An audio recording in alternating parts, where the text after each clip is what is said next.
पूरा मामला शुरू हुआ पनामा केस से। 2016 में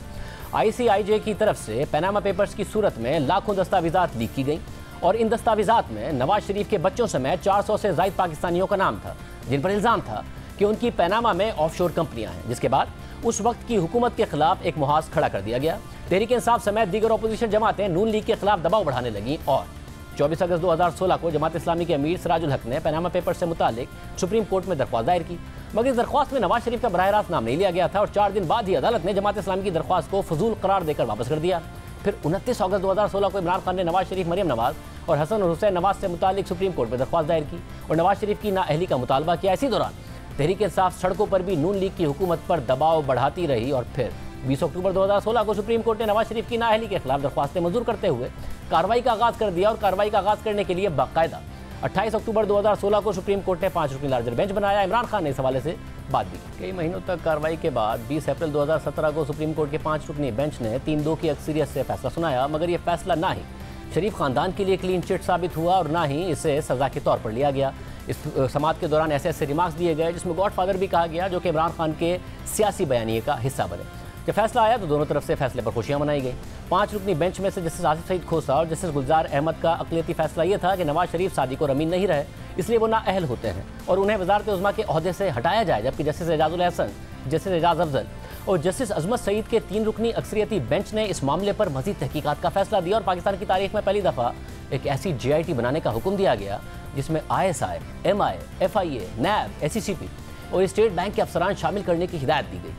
हुक्म दिया गया कि ये JIT ये तहकीकात करेगी कि क्या शरीफ खानदान के असासे उनकी आमदनी से जायद हैं या नहीं और JIT को अपनी रिपोर्ट जमा कराने के लिए 60 दिन का वक्त दिया गया। इस तरह 20 अप्रैल के फैसले से नवाज शरीफ वज़ीर आज़म तो बरकरार रहे, मगर उनके ख़ानदान को मज़ीद तहकीकात का सामना करना पड़ा। दिलचस्प बात यह है कि JIT बनने से पहले ही एक तनाज़ा उठ खड़ा हुआ। 20 अप्रैल 2017 के अदालती हुक्म के बाद 6 इदारों ने 27 अप्रैल से पहले सुप्रीम कोर्ट के हुक्म के मुताबिक JIT के लिए मुख्तलिफ नाम अदालत को भेजे। 27 अप्रैल ही को स्टेट बैंक और SCCP को सुप्रीम कोर्ट की तरफ से मजीद नाम भेजने का हुक्म मिला और इसी दौरान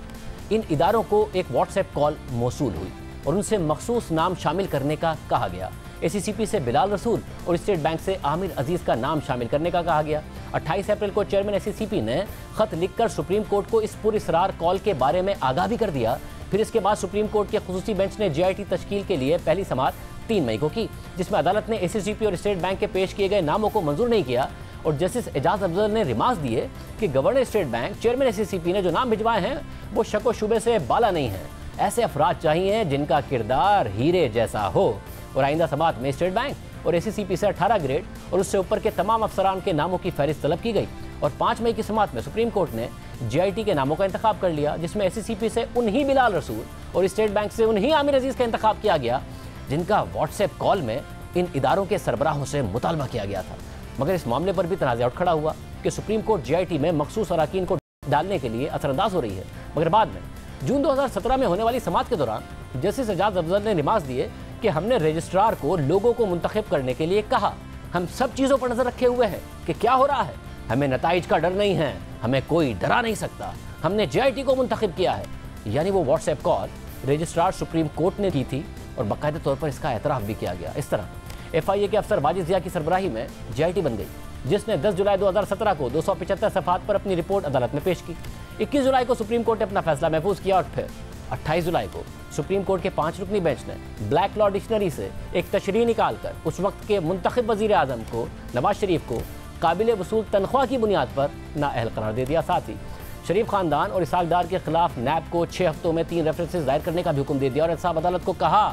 कि वो रेफरेंस दायर होने के 6 माह में फैसला करें। और इस पूरे अमल की निगरानी के लिए सुप्रीम कोर्ट के एक मॉनिटरिंग जज की तकरीरी का भी ऐलान कर दिया गया और नवाज शरीफ को नाअहल करार देने वाले जस्टिस एजाजुल एहसन को ही मॉनिटरिंग जज भी बना दिया गया। इस तरह से नवाज शरीफ आम इंतखाबात से सिर्फ 1 साल पहले ही नाअहल हो गए। मगर किस्सा यहाँ ख़त्म नहीं हुआ। 13 सितंबर 2017 को NAB की तरफ से शरीफ खानदान और इसहाक डार के खिलाफ 4 रेफरेंसेस की समाअत का आगाज़ हुआ। शरीफ खानदान के खिलाफ जो 3 रेफरेंसेस थे वो फ्लैगशिप इन्वेस्टमेंट, अल अज़ीज़िया और एवनफील्ड का रेफरेंस था, जबकि इसहाक डार के खिलाफ आमदनी से ज़्यादा असासों का रेफरेंस था। अहम बात यह है कि एवनफील्ड रेफरेंस NAB का वो रेफरेंस था जिसमें नवाज शरीफ समेत मरियम नवाज और कैप्टन सफदर भी नामजद थे। और इस रेफरेंस की मुख्तलिफ समाअतों के बाद 3 जुलाई 2018 को यानी आम इंतखाबात से 22 दिन पहले केस का फैसला महफूज किया गया और 6 जुलाई 2018 को इस्लामाबाद की एहतसाब अदालत ने नवाज शरीफ और उनकी बेटी को सजा सुनाई, जिसके बाद 13 जुलाई को साबिक वजीर आजम और उनकी बेटी वतन वापस आए और उन्हें गिरफ्तार कर लिया गया और 16 जुलाई को उन्होंने इस्लामाबाद हाई कोर्ट में सजा मुअत्तली की दरख्वास्त दायर की। फिर इलेक्शन हो गए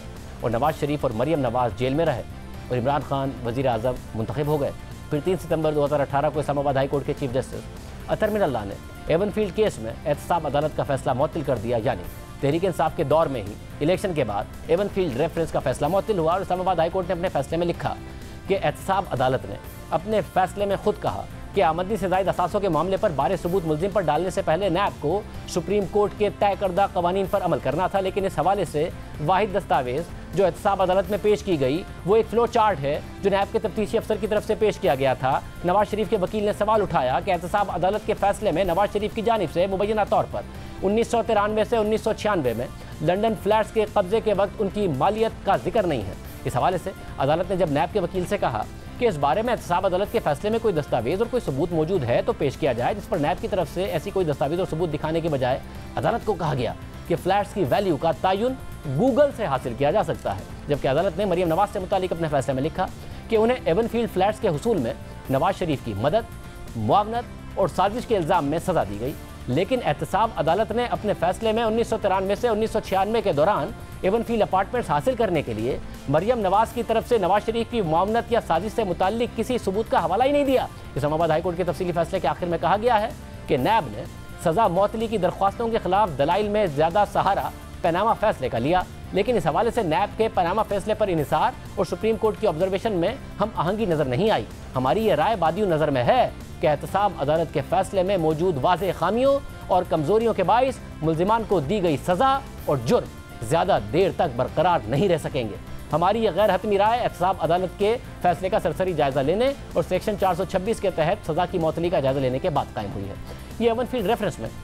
नवाज शरीफ और मरियम नवाज से मुताल्लिक सज़ा मुअत्तली का फैसला था जो इमरान खान की हुकूमत के दौरान आया था। फिर अपील की मुख्तलिफ समातों में नैब अदालत के सवालों का जवाब न दे सका और अब बाकायदा केस के मेरिट को देखकर मरियम नवाज के खिलाफ एवनफील्ड रेफरेंस को कलअदम करार दिया गया है, यानी मरियम नवाज की नाअहली खत्म हो गई है। मगर दिलचस्प बात यह है कि रेफरेंस कलअदम होने से पहले कई अहम वाक़यात भी हुए हैं जिन्होंने पाकिस्तान के अदालती और सियासी निज़ाम पर संगीन सवालात उठाए। नवाज शरीफ और मरियम नवाज की सज़ा के 1 साल बाद 6 जुलाई 2019 को नून लीग की रहनुमा मरियम नवाज ने प्रेस कॉन्फ्रेंस की और दावा किया कि अल अज़ीज़िया रेफरेंस में नवाज शरीफ को सज़ा देने वाले खुद बोल उठा है कि नवाज शरीफ के साथ ज्यादती हुई है, फैसला किया नहीं करवाया गया है। फिर उन्होंने जज अरशद मलिक की वीडियो भी चलाई जिसमें वो बताते हुए नजर आए कि कैसे उन्हें ब्लैकमेल करके नवाज शरीफ के खिलाफ फैसला दिलवाया गया। इसी तरह जब जस्टिस साकिब निसार रिटायर हुए तो नून लीग की तरफ से उन पर इल्ज़ाम लगा कि उन्होंने नवाज शरीफ को सज़ा दिलवाने के लिए अपने दफ्तर का नाजायज़ इस्तेमाल किया। और जब